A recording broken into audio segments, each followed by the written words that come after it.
has promised us so many. When he started, he said, "Tuma mina, steer for me, send me, I'll do this, I'll do that," and so on. It sounded attractive, it sounded promising.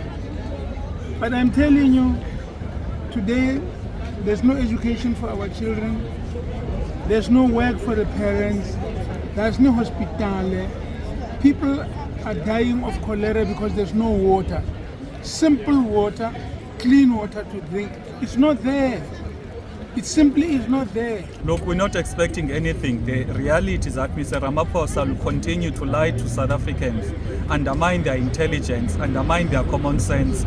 You'll recall that he promised bullet trains, smart cities, universities, but none of those promises have materialized. So we're talking about a person that has got no conscience, no shame, because a person at least that has shame, enough is enough. They can't continue to lying to people. So we do not have any expectations, but the reality is that he's going to continue lying to South Africans. I suppose, like everybody says, are we expecting much? Probably not. It's the last report from a president who's going to be under serious pressure to get re-elected. But I really, really hope that he considers the plight of our citizens.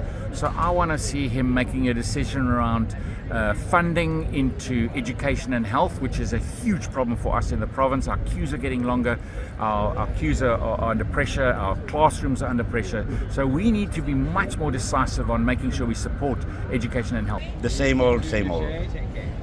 So many things have been said by him, and we've been trying to monitor how many of the things that he said was translated into tangible delivery programs. And it's hard to find exactly what happened with all the things that he said. The promise of a new city, economic development, lessening crime, better education, ensuring that the students don't have the kind of problem, and sorting out the SOEs. And if you look at all of this, very little has happened. And I don't think it's because of the lack of will by the president or his mission, but I think his lieutenants are failing him in being able to get these things done for the general South African public.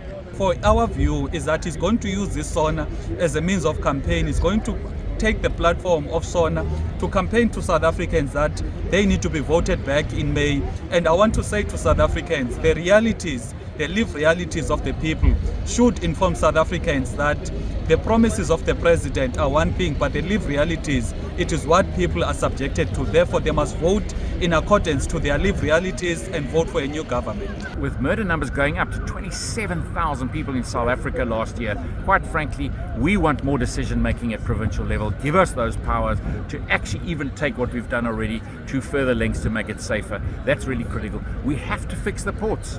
I mean, if we can't get our product to market, we can't get the money back in, we can't create more jobs. And of course, to get things to port, we also need to fix Transnet, rail systems. People are spending much more money out of their monthly income for much more expensive transport, when in actual fact they should be getting on trains that are cost effective, on time and safe.